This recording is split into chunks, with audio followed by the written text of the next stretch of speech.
ঠিক কিনা গান? ওই আইয়ুব খান করেছিল শাসন, শেখ মুজিব দিয়েছিল ভাষণ, জিয়া কেটেছিল খাল, ইরশাদের নানান তাল, মঈনুদ্দিন ফখরুদ্দিন সবার দিন দেখা গোড়ার ডিম শেষ। আগামী বাংলাদেশ কোরআনের বাংলাদেশ, আগামী বাংলাদেশ কোরআনের বাংলাদেশ, ওলেমার বাংলাদেশ, মুসলমানের বাংলাদেশ। কারা কারা রাজি আছেন, কারা কারা চাই? দু হাত আল্লাহকে দেখায়, দু হাত তুলে নারায়ে তাকবীরের স্লোগান দিয়ে আল্লাহকে দেখায়, নারায়ে তাকবীর, নারায়ে তাকবীর। আলহামদুলিল্লাহ। আমার মুআজ্জাজ ও মুহতারাম মিকশমিল ফুরকানিয়া ও হাফিজিয়া মাদ্রাসার উদ্যোগে 31শে জানুয়ারি 2025 শুক্রবার, সময় বাদ আসর, স্থান মাদ্রাসা ময়দান। আজকের মাহফিলের সম্মানীয় সভাপতি উপস্থিত আছেন গাজী আব্দুল খালেক। উপস্থিত আছেন তো বললাম, আছে নাকি? আলহামদুলিল্লাহ। আজকের মাহফিলে বিশেষ অতিথি আছেন আলহাজ মুফতি আব্দুল কাইয়ুম জমাদ্দার, প্রভাষক মাওলানা ভাসানী ডিগ্রি কলেজ বানিয়াখালী ও সভাপতি শাহজারিয়া শামসুল উলুম মাদ্রাসা ডুমুরিয়া খুলনা। আজকের মাহফিলের প্রধান আকর্ষণ, প্রধান বক্তা আসেন হযরত মাওলানা আমিনুর রহমান সাতকেরা। আজকের মাহফিলের প্রধান দ্বিতীয় বক্তা আছেন আমার বন্ধুবর্গ, সুদূর সেই রংপুর থেকে আপনাদের খেদমতে একসঙ্গে উপস্থিত হয়েছেন হাফেজ মাওলানা মুফতি আনিসুর রহমান ফারুকী রংপুর। উপস্থিত আছেন হযরত উলামা ইকরাম, সামনে বসা দিনদার পরেজগার মুত্তাকিন বাপজানেরা, ভাইজানেরা। পদ্মার আড়ালে আছেন পদ্মাসিনী মা ও বোনেরা। শান্তির জন্য সালাম জানাই, আসসালামু আলাইকুম ওয়া রাহমাতুল্লাহি ওয়া বারাকাতুহু। সেই রব্বুল আলামিনের দরবারে লাখ কোটি শুকরিয়া আদায় করে যে আল্লাহ পাক সুবহানাহু ওয়া তাআলা দুনিয়াবি সমস্ত কাজকর্ম থেকে ফারেক করিয়া এমন একটা সুন্দর জান্নাতুল বাগিচায় আসার বসার নবী পাক সাল্লাল্লাহু আলাইহি ওয়াসাল্লামের উপর মহব্বতের সহিত কয়েক মাকতুবা দুরূদ ও সালাম পড়া তৌফিক দিলেন সেই ইলাহি দরবারে, সুবহানাহু ওয়া তাআলার দরবারে শুকরিয়া আদায় করি, বলি আলহামদুলিল্লাহ। রব্বানা লাকাল হামদ হামদান কাসীরান তাইয়্যিবান মুবারাকান ফীহি। দুরূদ ও সালাম সেই নবীর প্রতি, হৃদয় নিংড়ানো সবটুকু ভালোবাসা উজাড় করে দিয়ে সালাম জানায় সেই বিশ্ব নবীর প্রতি, যিনি ছিলেন রাহমাতুল লিল আলামিন, ইমামুল মুরসালিন, খাতামুন নবিয়্যিন, যিনি ছিলেন এই দুনিয়ার মঞ্চে, দুনিয়ার বুকে সমস্ত জাতির জন্য মডেল, আদর্শ নেতা, যিনি ছিলেন 27টা যুদ্ধে সেনাপতি, যিনি ছিলেন রাষ্ট্রনায়ক, ডক্টর, ইঞ্জিনিয়ার, যিনি ছিলেন বিজ্ঞান, হৃদয় নিংড়ানো সবটুকু ভালোবাসা উজাড় করে দে সেই মহাব্বতে, সেই নবীর মহাব্বতে দুরূদ ও সালাম পেশ করি সাল্লাল্লাহু আলাইহি ওয়াসাল্লাম। আমাদের নেতাকে কথা কয় না, আমাদের নেতা মুহাম্মদ রাসূলুল্লাহ সাল্লাল্লাহু আলাইহি ওয়াসাল্লাম। ইলেকশনের সময় আসলেই আমরা তো নেতা নেত্রী চিনি বা তাদের পক্ষে স্লোগান দিতে দিতে প্যান্টের হুক খুলে যায়, ঠিক কিনা বল? এমনও বলি অমুক ভাইয়ের চরিত্র ফুলের মতো পবিত্র, বলি না? আসলে এ কথা নাকি জাতি সত্য কথা বলে না মিথ্যা কথা বলে? অমুক ভাইয়ের জাতি, অমুক ভাইয়ের চরিত্র, নামাজ নেই এক ওয়াক্ত, মদ খায় কয়েক ওয়াক্ত, শয়তানের ভক্ত, খাই গরিবের রক্ত, ঠিক কিনা? এই জাতির কপাল পুড়েছিল, ভাগ্য খারাপ হয়েছিল। এই জাতিকে আবার বের করে এনেছে ঢাকার রাজপথে, ঢাকার বিভিন্ন অলিতে গলিতে। সেই 5ই আগস্টে জাতি জালেম স্বৈরাচার ওই শেখ হাসিনা সহ তার গোষ্ঠী সহ ওই সেই স্বাধীনতাকে প্রত্যাখ্যান করে নতুন স্বাধীনতাকে উপস্থাপনা করেছেন। এই জাতি যদি না বোঝে, এই স্বাধীনতায় জাতি যদি না ফেরে, তাহলে এই জাতির ভাগ্য পরিবর্তন হওয়া আর কোনোদিন সম্ভব না। ঠিক কিনা কন? বাপজানেরা আসেন, রব মানে সৃষ্টিকর্তা। আমরা আল্লাহ রব্বুল আলামিনকে প্রভু বলে জানি, সৃষ্টিকর্তা বলে জানি, জানি কিনা কন? আল্লাহ রব্বুল আলামিন আমাদেরকে সৃষ্টি করেছেন।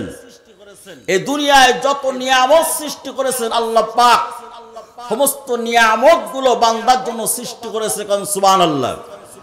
সেই আল্লাহ সুবহানাহু ওয়া তাআলার দরবারে শুকরিয়া আদায় করে শেষ করা যাবে না। এজন্য আল্লাহর দরবারে শুকরিয়া আদায় করি আলহামদুলিল্লাহ। আল্লাহ রাব্বুল আলামিন আমাদেরকে হিদায়াত দান করুক, যেন মৃত্যুর আগ পর্যন্ত আল্লাহর হুকুম এবং নবীর তরিকায় থেকে ঈমান ও আমল নিয়ে কবরের দেশে জিন্দেগির, কবরের দেশে যাত্রী হতে পারি। আল্লাহ পাক সেই তৌফিক দান করুক। আমরা সবাই বলি আমিন। আসেন, এই কোরআনের মাহফিল, এটা কিসের মাহফিল? কোরআনের মাহফিল। আপনাদের কাছে প্রশ্ন হলো, আসমানের নিচে জমিনের উপরে এই কিতাবের উপরে শ্রেষ্ঠ কিতাব আর কি আছে? শ্রেষ্ঠ সংবিধান আর কি আছে? এ জাতিকা মুসলমানরা কি আর বিশ্বাস করে যে কোরআনের শ্রেষ্ঠ কিতাব, শ্রেষ্ঠ সংবিধান এই দুনিয়ায় আছে? বা আমরা বিশ্বাস করি যিনি মুসলমান, যিনি আল্লাহ ভীরু, আল্লাহকে বিশ্বাস করে, নবীকে নেতা বলে মানে, সে ব্যক্তি একথা বিশ্বাস করে না। ঠিক কিনা বল? কিন্তু মুনাফিক মার্কা কিছু মুসলমান আছে, দাড়িও আছে, টুপিও আছে, জুব্বাও আছে, তাদের সব কিছু লিবাসগুলো ইসলামের মতন আছে। তারা দুই মুখী, দুনিয়াবাসীকেও, দুনিয়ার নেতা নেত্রীকেও খুশি করতে চায়, আবার উপরে উপরে আল্লাহ রাসূলকে নেতা হিসেবে মানতে চায়। এই মুনাফিক মার্কা মুসলমান আমরা হতে চাই না। রাজি তো ইনশাআল্লাহ? আসেন, আল্লাহ রাব্বুল আলামিন একমাত্র শুকরিয়া পাওয়ার যোগ্যতা রাখে। আর কেউ রাখে? অনেকে দেখেন প্রশংসা করে যে অমুক পীরের দরবারে না গেলে আমার এই জিনিসটা হইতো না। বলে কিনা কন?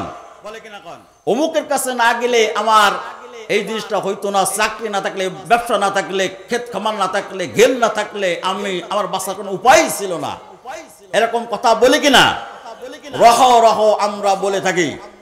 তাই আল্লাহ পাক রব্বুল আলামিনের সঙ্গে শিরক করা পড়ে কিনা কন? আসেন, আল্লাহ রব্বুল আলামিন বলেন, ও বান্দা, একমাত্র শুধুমাত্র আমি আল্লাহ পাক প্রশংসা পাওয়ার যোগ্যতা রাখি। ওয়ালিল্লাহিল হামদু রাব্বিস সামাওয়াতি ওয়া রাব্বিল আরদি রাব্বিল আলামিন। আল্লাহু আকবার বলি। ওয়ালিল্লাহিল হামদু রাব্বিস সামাওয়াতি ওয়াল আরদ। আল্লাহ পাক সুবহানাহু ওয়া তাআলা বলছে একমাত্র, শুধুমাত্র, কেবলমাত্র প্রশংসা আল্লাহ তাআলার। বলি সুবহানাল্লাহ। আল্লাহ রাব্বুল আলামিন সমস্ত প্রশংসার মালিক। তিনি আকাশ সমূহের প্রতিপালক, তিনি জমিনের প্রতিপালক, তিনি জগৎ সমূহের প্রতিপালক। একমাত্র আল্লাহ রাব্বুল আলামিন প্রশংসা পাওয়ার যোগ্যতা রাখে। দুনিয়ায় যদি আমরা আল্লাহর সঙ্গে শিরকি কুফরি করি, এই শিরক মুক্ত ইবাদত যদি না হয় আল্লাহর দরবারে কবুল হবে না। হবে নাকি? তাহলে একমাত্র সব কিছু করতে পারে, সব কিছু করতে পারে কে? জবান খোলেন। আল্লাহ। ভালো হোক মন্দ হোক, ইজ্জত হোক সম্মান হোক, সম্মান হানি হোক, কার থেকে ফয়সালা হয়? আল্লাহর তরফ থেকে ফয়সালা হয়। কুলিল্লাহুম্মা মালিকাল মুলকি, বিশ্ব জাহানের মালিককে একমাত্র আল্লাহ। সে আল্লাহ রাব্বুল আলামিন বলেন 18,000 মতান্তরে যে মাখলুকাত আমি আল্লাহ পাক সৃষ্টি করে দিয়েছি, এই শ্রেষ্ঠ মাখলুকাত হলো মানুষ। কিছু জাতি ইতিপূর্বে বলে গেছে মানুষ নাকি বানর থেকে তৈরি হয়েছে, নাউজুবিল্লাহ বলেছে না এমন কথা? মানুষগুলো নাকি বানর থেকে তৈরি হয়েছে। কি আহাম্মক পাগল হিরাবাদ জাতি নিতে হয়, লেখা জানে না, পড়া জানে না, কোরআন জানে না, হাদিস জানে না। কোরআনের আয়াতগুলো প্রতি মুহূর্তে প্রত্যাখ্যান করতে চায়, আবাল তাবাল বকতে চায়, এরা জাতির নেতা হতে চায়। আল্লাহ রাব্বুল আমিন বলেন তোমাদের থিওরি, তোমাদের ধারণা ভুল। বানর থেকে মানুষ হয়নি, আমি আল্লাহ পাক সৃষ্টি করেছি। খলাকাল ইনসান, মানুষকে সৃষ্টি করেছেন। কথা বলেন আল্লাহ। আল্লাহ রাব্বুল আলামিন বলেন এই মানুষ সৃষ্টি করে ভালো মন্দ জ্ঞান বুদ্ধি আকল আমি আল্লাহ পাক দিয়ে দিয়েছি। দুনিয়ার মঞ্চে এসে এই মানুষের রাজনীতির প্রয়োজন, অর্থনীতির প্রয়োজন, সমাজনীতির প্রয়োজন, পররাষ্ট্র নীতির প্রয়োজন, যত নীতি আছে, যত মাল আছে, দিক বিভাগ আমি আল্লাহ রাব্বুল আলামিন জানার জন্য আমি আল্লাহ রাব্বুল আলামিন কি করেছি? আমার নবী মুহাম্মদ রাসূলুল্লাহ সাল্লাল্লাহু আলাইহি সাল্লাম, আমার নবীকে পাঠাইছি, নবীর মাধ্যমে গোটা জাতিকে জানাই দিয়েছি। যার মাধ্যমে জানাই দিয়েছি সেই কিতাবের নাম কি বলেন তো দেখি? হাযা বাসাইরু লিন-নাসি হুদাও ওয়া রাহমাতুল লিকাওমিন ইউকিনুন। মুসলমানদের একমাত্র সনদ হলো, একমাত্র সংবিধান হলো মহাগ্রন্থ আল কোরআন। নিশ্চিত যারা বিশ্বাসী তারা হলো দিক নির্দেশনা তাদের মধ্যে রয়েছে, কোরআনের মধ্যে তাদের জন্য রয়েছে, এবং তাদের প্রতি আল্লাহ পাক রহমত বর্ষিত করে। কোন সুবহানাল্লাহ। আল্লাহ রাসূলকে যখন পাঠানো হয়েছিল, আল্লাহ রাসূলকে যখন পাঠানো হয়েছিল ওই যুগটা ছিল আয়ামে জাহিলিয়াতের যুগ। এই যুগে মানুষ খুন খারাপি, হত্যা, লুটরাজ, জোরজার, মল্লুকতার এমন কোন অশ্লীল কাজ ছিল না। ওই আয়ামে জাহিলিয়াতের যুগে হয়তো না, এই আয়ামে জাহিলিয়াতের যুগটা আবার এসেছিল। কিছু দিন আবার পরিবর্তন হয়েছে।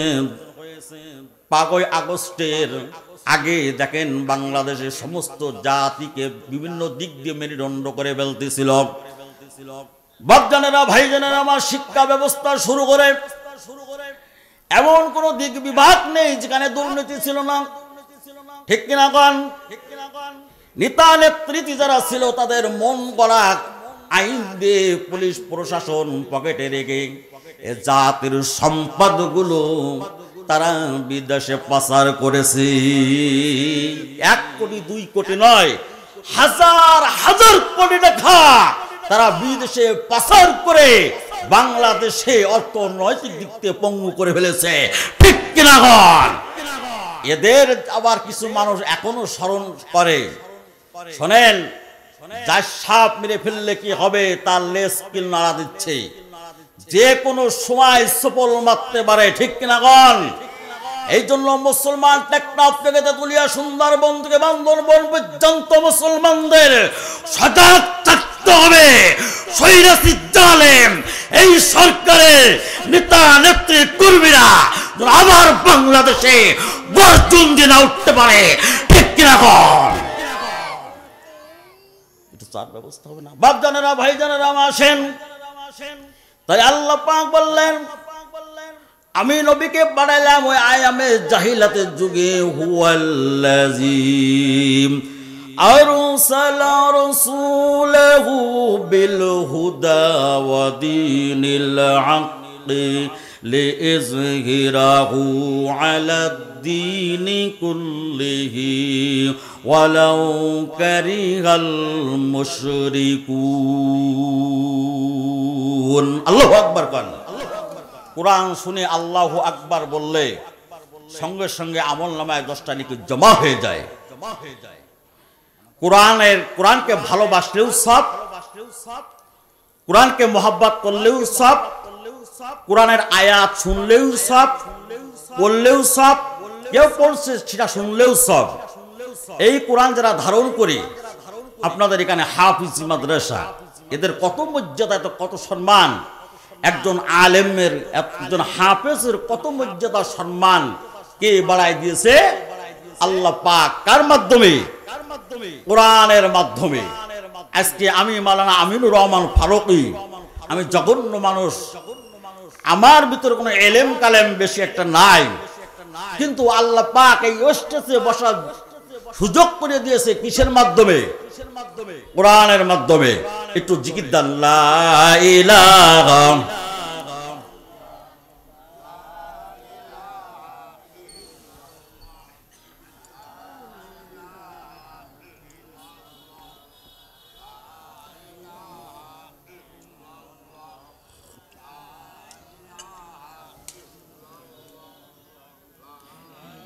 লা ইলাহা ইল্লাল্লাহু মুহাম্মাদুর রাসূলুল্লাহ।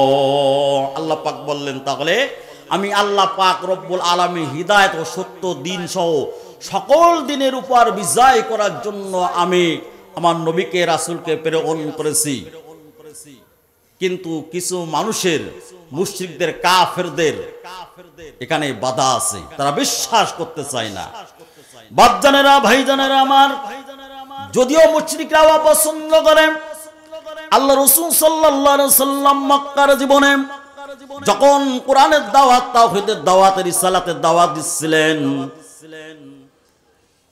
আল্লাহ পাক রব্বুল আলামিন নবীর মাধ্যমে যখন দিনের কাজগুলো চালাচ্ছিলেন, উতবা, শাইবা, আবু সুফিয়ান, ওয়ালিদ ইবনে মুগিরা, নিজের চাচা আবু লাহাব, ভাতিজা মুহাম্মদকে, আল্লাহ রাসূলকে জনাবে মুহাম্মদ রাসূলুল্লাহ সাল্লাল্লাহু আলাইহি সাল্লামকে নিষেধ করেছিল যে আমাদের দেবতা যা আছে তাদের বিরুদ্ধে কথা বলো না। 33 কোটি দেবতাকে কি করেছিলে? তোমরা একত্ববাদ, এক আল্লাহকে বিশ্বাস করবো, পরকালকে কি করে বিশ্বাস করবো, আখিরাত, সিরাত, মিজান কি করে বিশ্বাস করবো, যেগুলো দেখা যায় না। কিন্তু আল্লাহ রাসূল সাল্লাল্লাহু আলাইহি সাল্লামের পরে জুলুম, নির্যাতন, নিপীড়ন যতই আসুক না কেন, আপনাদের কাছে প্রশ্ন হলো, আল্লাহ রাসূল সাল্লাল্লাহু আলাইহি সাল্লাম সহ তার সাহাবীরা কি দিন প্রসাদ থেকে পিছু হেঁটেছিল নাকি? থেমেছিল নাকি? না। জুলুম, নির্যাতন, অত্যাচার যতই আসুক না কেন, আল্লাহ রাসূল জনাবে মুহাম্মদ রাসূলুল্লাহ সাল্লাল্লাহু আলাইহি সাল্লাম দিন প্রসার করে দিচ্ছিলেন। বাপজানেরা, ভাইজানেরা আমার, আসেন, আল্লাহ পাক এই জন্য বলছেন, ইন্নাল্লাহা ইউহিব্বুল্লাযীনা ইউকাতিলুনা ফী সাবিলিহি। ওই সমস্ত জাতিকে, ঈমানদারকে, ওই মানুষগুলোকে আমি আল্লাহ পাক বেশি ভালোবাসি, যারা নিশ্চয় সারিবদ্ধ হয়ে সীসা গেলা প্রাচীরের মতো, মজবুতের মতো আমার দিন কায়েমের জন্য, দিন প্রতিষ্ঠিত করার জন্য সংগ্রাম করে। কোন সুবহানাল্লাহ। একদল মানুষ আছে দেখবেন, তারা জান্নাতে যাইতে চায়, পরকালে পার হতে চায়, কিছু ভণ্ড মাজার পূজারী শিরক বেদাতের মাধ্যমে। এরা কি কখনো যেতে পারবে নাকি? হ্যাঁ, কখনো যাইতে পারবে না। ওনারা মনে করে যে পীর সাহেব বুজুর্গ যিনি শুয়ে আছেন উনি আমাকে পার করে দিবেন, সুপারিশ করবেন। কিন্তু আল্লাহ রব্বুল আলামিন বললেন আত্তাকু ইয়াউমাল্লা তাজজি নাফসুন আন নাফসিন শাইয়্যাও ওয়ালা ইকবালু মিনহা শাফাআতু ওয়ালা ইউখাযু মিনহা আদলু ওয়ালা হুম ইনসারুন। আল্লাহু আকবার কোন। আল্লাহ পাক বললেন ভয় করো সেই দিনকে। বোঝেন আয়াতের মাধ্যমে যেদিন কেউ কারোর কোনো উপকারে আসবে না, তাহলে আল্লাহ পাক বললেন সেই দিনকে ভয় করো যেদিন কেউ কারোর কোনো উপকারে আসবে না। আমার প্রশ্ন হলো আল্লাহ পাক যদি ওরা ধারণা করে যে আমাদের পীর মাশায়েখ মাজার পূজারি যারা করে, তারা যারা মনে করে যে পীররা আমাদের পার করে দেবে, সুপারিশ করবে, আমার প্রশ্ন হলো তাহলে আল্লাহ পাক বলতো পীররা পারবে, বলতো কিনা কান? আল্লাহ পাক বলল ভয় করো ওই দিনকে, সেই দিন আমি আল্লাহ পাক আর একমাত্র আল্লাহ পাক যাকে পারমিশন দেবেন তিনি এই জাতির জন্য, তার উম্মতের জন্য আল্লাহ রাসূল সাল্লাল্লাহু আলাইহি সাল্লাম আল্লাহর দরবারে সুপারিশ করতে পারবে। ঠিক কিনা কয়? ওরা দেখেন বিভিন্ন কথার মাধ্যমে শিরকি কুফরি করে। আমি বড় খুশি হয়েছি 5ই আগস্টের পরে এই জাতির সন্তানদের মাধ্যমে ভণ্ড পীর, ভণ্ড মাজার পূজারি এই আস্তানাগুলো ভেঙে চুরমার করে দিয়েছে। হক্কানি পীর মাশায়েখ আছে, হক্কানি পীর মাশায়েখের বিরুদ্ধে আমরা কথা বলি না, তাদের পক্ষে আছি। ওরা বলে খাজার নামে মাজার করে, খাজার নামে মাজার করে দেখাই ওরা খাজার শান, দিনে করে ভণ্ডামি আর রাতে টানে গাজাই টান। বলে কিনা কন? দাড়ি টুপি নাই ওদের, আছে শুধু চুল। ওরা আবার দাবি করে আশেকে রাসূল। মাজারে যাবে যারা ঈমান হারা হবে তারা, মাজারে যাবে যারা ঈমান হারা হবে তারা। ওদের দেখলে চিনা যায় না মানুষ নাকি হনুমান। খাজার নামে মাজার করে দেখায় ওরা খাজার শান। কত বড় শয়তানের শয়তান মনে করতে পারছেন? আবার কি বলে জানেন? পানি গড়গড়াইয়া পড়তেছে, বাবা আমায় ডাকতেছে, আহিরে মানিক আমার বুকে আয়, দেহের মধ্যে দিয়ে প্রাণ তার মধ্যে মেশিন গান, ভণ্ডামি বাবা আমায় ডাকতেছি। শয়তানের শয়তান নালে এমন কথা বলতে পারে? চলে যান আল্লামা রুহুল আমিন বসিরহাট, যিনি ঘুমে আছেন। হক্কানি পীর চলে যান চরমনার ময়দানে, চলে যান সিলেটের মাজারে। হক্কানি পীর মাশায়েখ আছে কিনা গন? যাদের মাধ্যমে ইসলাম প্রসার এই কলেমা দাওয়াত পৌঁছে গেছে বাংলার জমিনে। বাপজানেরা ভাইজানেরা আমার আসেন, আল্লাহ পাক সুবহানাহু ওয়া তাআলা বলেন ফালা ওয়া রাব্বিকা লা ইউমিনুনা হাত্তা ইউহাক্কিমুকা ফীমা শাজারা বাইনাহুম সুম্মা লা ইয়াজিদু ফী আনফুসিহিম হারাজাম মিম্মা কাদাইতা ওয়া ইউসাল্লিমু তাসলিমা। আল্লাহু আকবার বলি। মূল আলোচনা দিকে আমি ফিরে যেতে চাই, সময় আমার অল্প হয়ে এসেছে। আল্লাহ পাক সূরা নিসার 65 নম্বর আয়াতে নিজেই কসম দিয়ে বলতেছে, হে মুহাম্মদ তোমার রবের কসম। কে বলছে? আল্লাহ পাক বললেন, হে মুহাম্মদ তোমার রবের কসম। কসম দিলেন আল্লাহ পাক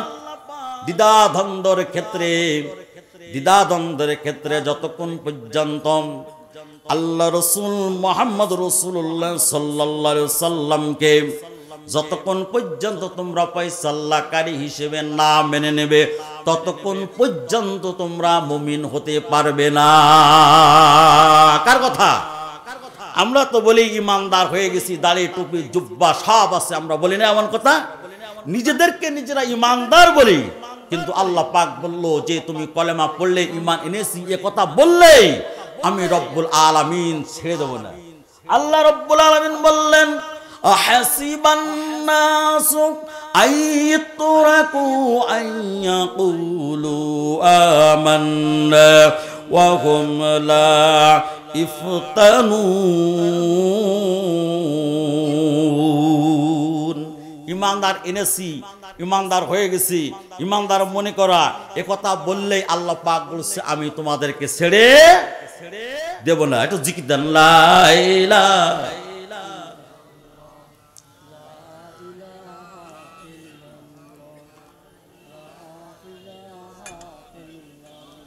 বাপজানেরা ভাইজানেরা আমার আসেন, আল্লাহ পাক সূরা আনআমের 2 নম্বর আয়াতে বলছে তোমরা যদি মনে করো ইমানদার হয়ে গেছো, আমি আল্লাহ পাক তোমাদের ইমানি পরীক্ষা না নেওয়া পর্যন্ত ছেড়ে দেব না। আল্লাহ রাব্বুল আলামিন বললো ইয়া আইয়ুহাল্লাযীনা আমানুত্তাকুল্লাহা হাক্কা তুকাতিহি ওয়া লা তামুতুন্না ইল্লা ওয়া আনতুম মুসলিমুন। আল্লাহু আকবার বলেন। আল্লাহ রাব্বুল আলামিন বলল ইয়া আইয়ুহাল্লাযীনা আমানুত্তাকুল্লাহ, যারা ঈমান এনেছো। মুনাফিককে ডাকলেন না, মুশরিককে ডাকলেন না, কাফেরকে ডাকলেন না, অন্য কোন জাতি ডাকলেন না। আল্লাহ পাক শুধু ডাকলেন যারা ঈমান এনেছো। ইয়া আইয়ুহাল্লাযীনা আমানুত্তাকুল্লাহ, হে ঈমানদারেরা তোমরা আল্লাহকে ভয় করার মতন ভয় করো। খবরদার মুসলমান না হয়ে কোনো অবস্থাতে মৃত্যুবরণ করো না। এটা কার কথা? আল্লাহ পাকের কথা। আসেন, মুসলমান না হয়ে মৃত্যুবরণ করা যাবে না, কিন্তু কার কখন মৃত্যু হবে এটা তো আমরা জানি না। জানি নাকি? তাহলে বোঝা যাচ্ছে যে আমাদের সবাইকে মৃত্যুর জন্য প্রস্তুতি গ্রহণ করতে হবে, মৃত্যুর জন্য রেডি থাকতে হবে। ইনশাল্লাহ রাজি আছি তো? বাপজানেরা ভাইজানেরা আমার আসেন, মদিনার বুকে আল্লাহ রাসূল সাল্লাল্লাহু আলাইহি সাল্লাম যখন রাষ্ট্রনায়ক, এই সময় আল্লাহ রাসূলের একজন সাহাবীর সঙ্গে আর একজন কাফেরের সঙ্গে গন্ডগোল বেঁধে গেল একটা জিনিস নিয়ে। সেই জিনিসটা হলো মুসলমান বলতেছে এই জিনিসটা আমার, আর মুশরিক বলতেছে না এই জিনিসটা আমার। দুজন তর্কতর্কি করতেছে। হঠাৎ করে মুসলমান বলতেছে সুষ্ঠু বিচার পাওয়ার জন্য তো আমরা এই সময় আমাদের নেতা মুহাম্মদ রাসূলুল্লাহ সাল্লাল্লাহু আলাইহি সাল্লাম আছেন। সঠিক বিচার না ইনসাফ বিচার যদি পেতে চাও, চলো তাহলে আমরা দুজনে মিলে আল্লাহ রাসূলের কাছে চলে যাই। দুইজন চলে গেল। যাওয়ার পরে আল্লাহ রাসূল জনাব মুহাম্মদ রাসূলুল্লাহ সাল্লাল্লাহু আলাইহি সাল্লাম সূক্ষ্ম তদন্ত করে সুন্দরভাবে বিচার করে দিলেন যে এই জিনিসটা এই মুশরিক পাবে, কিন্তু আল্লাহ রাসূলের সাহাবীর ধারণা ছিল যে এই জিনিসটা আমি পাবো, আমার হোক আর না হোক। কারণ হলো আমি আল্লাহ রাসূলের বায়াত গ্রহণ করেছি, মুসলমান হয়েছি, আল্লাহ রাসূলের কাছে কদম মুবারকে সবসময় থাকি। এই জিনিসটা আমি পাবো, যতই ইহুদি পাক না কেন। আল্লাহ রাসূলের এই সাহাবীর এই ধারণা ছিল, কিন্তু আল্লাহ রাসূল সাল্লাল্লাহু আলাইহি সাল্লাম আল্লাহর সংবিধানের এক বিন্দু পরিমাণ 19-20 করেনি। চুল পরিমাণও কারোর দিকে তাকাইয়ে সে 19-20 করছে নাকি? না, ইনসাফ ভিত্তিক বিচার করে তিনি বললেন এই জিনিসটা এই মুশরিকের এই কাফের এই জিনিসটা তোমার নয়। উনারা দুজন চলে যাচ্ছেন। প্রতিমধ্যে ওই মুশরিক বলতেছে বিচারটা খুব সুন্দর হয়েছে, আমার পছন্দ হয়েছে। আল্লাহ রাসূলের এই সাহাবী বলতেছে শোনো, বিচার আমি মানে না, বিচার প্রত্যাখ্যান করলাম। আমি সানি বিচার করতে চাই, সানি বিচারের জন্য আমি কেস দায়ের করব। মুশরিক বলতেছে কার কাছে তুমি সানি বিচার করার জন্য কেস দাখিল করবে? বলতেছে এই সময় একজন আল্লাহ রাসূলের একজন সাহাবী আছে, উমর ইবনে খাত্তাব রাদিয়াল্লাহু তাআলা আনহুর কাছে আমি কেস দাখিল করব। কেস করলেন সানি বিচার পাওয়ার জন্য। সানি বিচার পাওয়ার জন্য যখন কেস করলেন, উমর ইবনে খাত্তাব রাদিয়াল্লাহু তাআলা আনহু বিচার করবে এমন তো অবস্থায় এই মুশরিক ইহুদি, এই মুশরিক কাফের বলতেছে, ওমর জিনিসটা আমাকে দিয়েছে আল্লাহ রাসূল, তুমি যে বিচার করবা সুন্দরভাবে না ইনসাফ কোরআন ভিত্তিক বিচার করে দিয়েছে আল্লাহ রাসূল, তুমি যে সানি বিচার করবা এই বিচার কিন্তু আগেকবার হয়ে গেছে। উমর ইবনে খাত্তাব রাদিয়াল্লাহু তাআলা আনহু বললেন, কে বিচার করেছে? বলতেছে মুহাম্মাদুর রাসূলুল্লাহ। কলেমা গ্রহণকারীকে জিজ্ঞাসা করা হচ্ছে, এই বিচার তুমি মানো না? বলছে না, আমি এই বিচার মানিনি, তোমার কাছে এসেছি বিচার কেস দাখিল করলাম সানি বিচার পাওয়ার জন্য, তুমি বিচার করে দাও। উমর ইবনে খাত্তাব রাদিয়াল্লাহু তাআলা আনহু বলল, তাহলে তোমরা দুজন এখানে দাঁড়াও। উমর ইবনে খাত্তাব রাদিয়াল্লাহু তাআলা আনহু ঘরে গেলেন। ঘরে যেয়ে হাত থেকে তরবারি বের করে আনলেন। তরবারি বের করে এনেই উমর ইবনে খাত্তাব রাদিয়াল্লাহু তাআলা আনহু ওই কলেমা পড়াওয়ালা আল্লাহ রাসূলের সাহাবীর ঘাল থেকে মাথা যখন আলাদা করে ফেললেন, মদিনার ভিতরে একটা শোরগোল শুরু হয়ে গেল। হত্যাকারীর পারিবারিক লোকজন, পাড়া প্রতিবেশীরা বলতেছে, বিচারে নিয়ে গেছে ওমরের কাছে। ওমর তো একটু বিচার করে দেখতেই পারত আসলে এই জিনিসটা আমাদের লোকটা পাবে কিনা, কিন্তু সে বিচার না করে, তদন্ত না করে সে হত্যা করে ফেলেছে। আল্লাহ রাসূলের দরবারে উমর ইবনে খাত্তাব রাদিয়াল্লাহু তাআলা আনহুর নামে হত্যা মামলার কেস দাখিল করে দিল। কেস করে দিল উমর ইবনে খাত্তাব রাদিয়াল্লাহু তাআলা আনহুর নামে যখন কেস করে দিলেন আল্লাহ রাসূলের দরবারে, যে উমর ইবনে খাত্তাব রাদিয়াল্লাহু তাআলা আনহুর জীবনে চরিত্রের ভিতরে এমন কি কিতাবে প্রমাণ করে কেমন উমর ছিলেন। আল্লাহ রাসূল জনাবে মুহাম্মদ রাসূলুল্লাহ সাল্লাল্লাহু আলাইহি সাল্লাম বলেছেন, নবুয়াতের দরজা যদি খোলা থাকতো আমার পরে উমর নবী হয়ে যেত। উমর ইবনে খাত্তাব রাদিয়াল্লাহু তাআলা আনহু যখন রাস্তায় দিয়ে যাইতেন, সেই রাস্তায় দিয়ে শয়তান পর্যন্ত যাইত না। কি মনে করেন মদিনার ভিতরে শোরগোল শুরু হয়ে গেছে? উমরের মতন একজন মানুষ এমন কাজটা করতে পারল, সানি বিচার করার জন্য, সানি বিচার পাওয়ার জন্য উমরের কাছে নিয়ে গেছে। উমর কেন বিচার না করে খাপ থেকে তরবারি বের করে ঘাল থেকে মাথাটা আলাদা করে ফেলেছেন। আল্লাহ রাসূল সাল্লাল্লাহু আলাইহি সাল্লামের দরবারে যখন কেস দাখিল করেছে ওর পরিবারের লোকজন, আল্লাহ রাসূল সাল্লাল্লাহু আলাইহি সাল্লামের প্রত্যেকটা লোমকূপ থেকে ঘাম বেরে এসেছে। আল্লাহ রাসূল সাল্লাল্লাহু আলাইহি সাল্লাম বলেন, হত্যার বদলে হত্যা, হত্যার বদলে হত্যা। কোরআনের আইন এমন সূক্ষ্ম আইন, কোরআনের আইন ব্যতীত অন্য কোন সংবিধান যে গ্রহণ করে একটু ছাড় দেবে হবে না। ও কাতাবনা আলাইহিম ফিহা আন্নান নাফসা বিন নাফসি ওয়াল আইনা বিল আইনি ওয়াল আনফা বিল আনফি ওয়াল উযুনা বিল উযুনি ওয়াস সিন্না বিস সিন্নি। দাঁতের বদলে দাঁত, জখমের বদলে জখম, হত্যার বদলে হত্যা। মদিনায় সবাই চিন্তা করলো এই আয়াতের দিকে লক্ষ্য করে। ওমর যখন একটা লোককে হত্যা করে ফেলেছে, আল্লাহ রাসূল ওমরের বিরুদ্ধে হত্যায় রায় দেবে। আল্লাহ রাসূলের সাহাবী হলে কি হবে? আল্লাহ রাসূল সাল্লাল্লাহু আলাইহি সাল্লাম কোন দিক দিয়ে ছাড় দেবে না, বিচার সঠিক করে। উমর যখন হত্যাই করে ফেলেছে, ইসলামের বিধান অনুযায়ী উমরকে হত্যা করে ফেলবে। একটু জিকিদান লা ইলাহা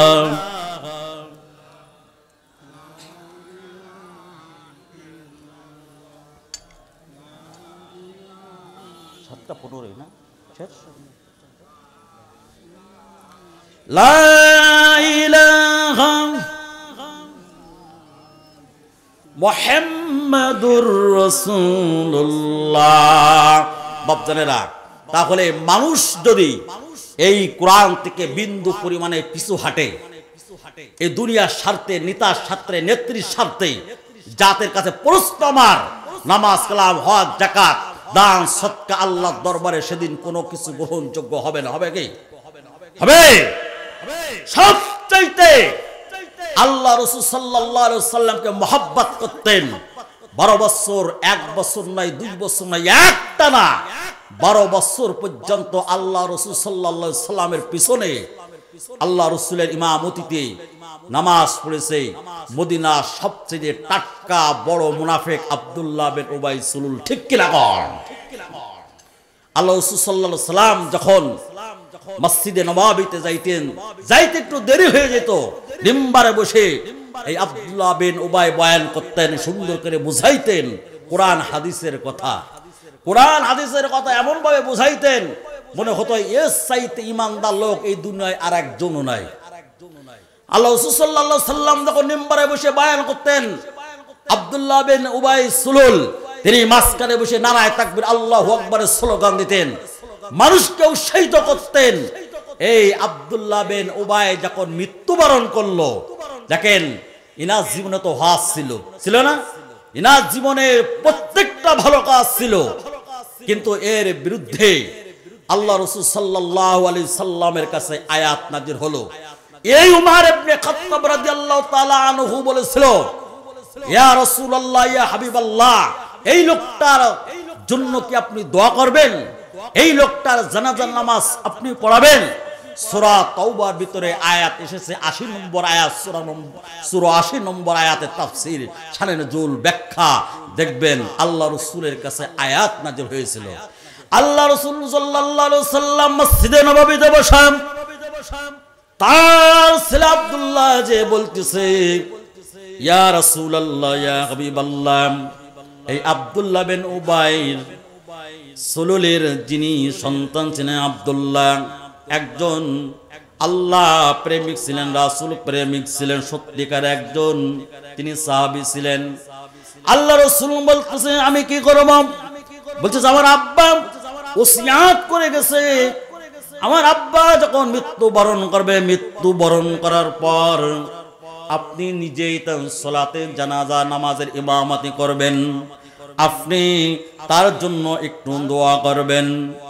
আল্লাহ সাল্লাল্লাহু আলাইহি সাল্লাম যখন মসজিদে নববী থেকে বের হয়ে এসে আব্দুল্লাহ বিন উবাইর সুলুলের বাড়ি থেকে যাচ্ছে, মুনাফিকরা তাকায় আছে যে এই আব্দুল্লাহ বিন উবাইর জানাজার নামাজ পড়াবে কিনা। উমর ইবনে খাত্তাব রাদিয়াল্লাহু তাআলা আনহু বলতেছে, ইয়া রাসূলুল্লাহ, ইয়া হাবিবাল্লাহ, এই লোকটার জানাজার নামাজ আপনি পড়াবেন, এই লোকটার জন্য আপনি দোয়া করবেন।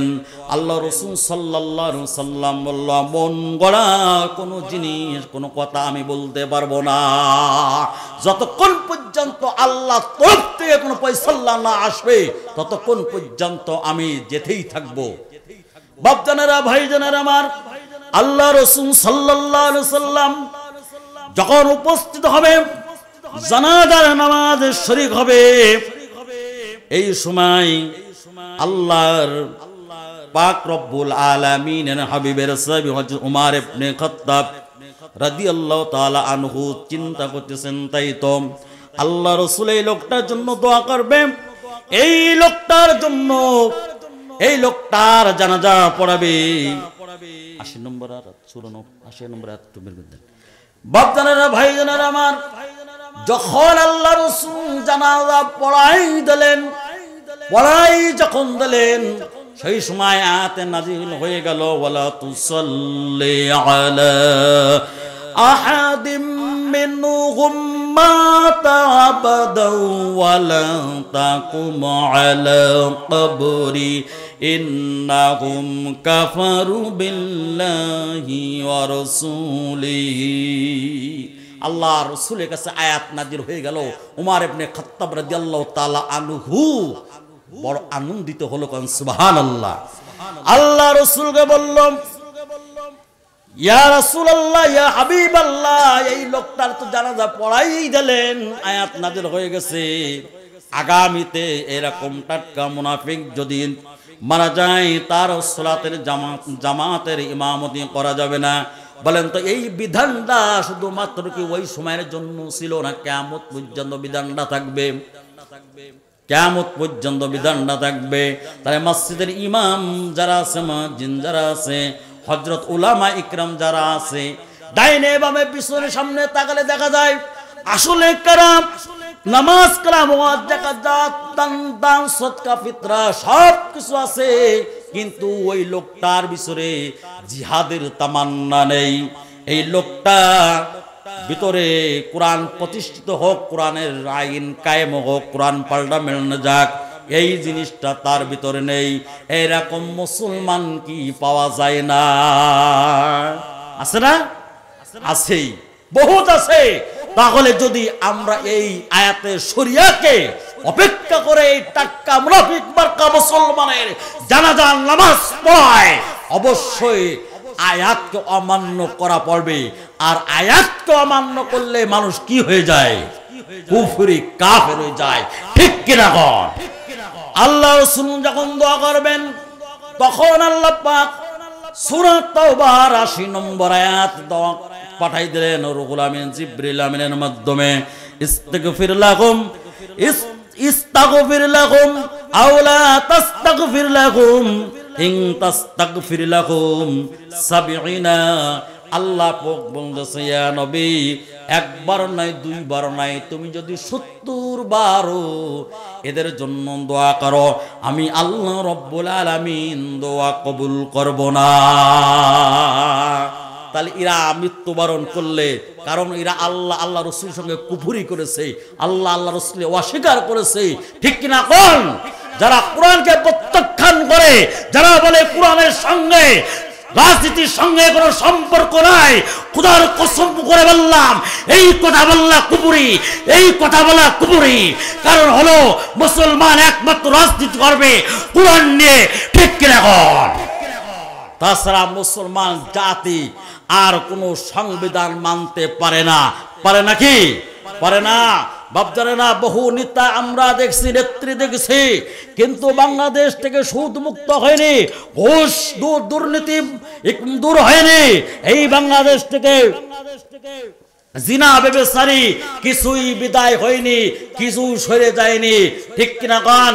ওই আইয়ুব খান করেছিল শাসন, শেখ মুজিব দিয়েছিল ভাষণ, জিয়া কেটেছিল খাল, ইরশাদের নানান তাল, মঈনুদ্দিন ফখরুদ্দিন সবার দিন দেখা ঘোড়ার ডিম শেষ।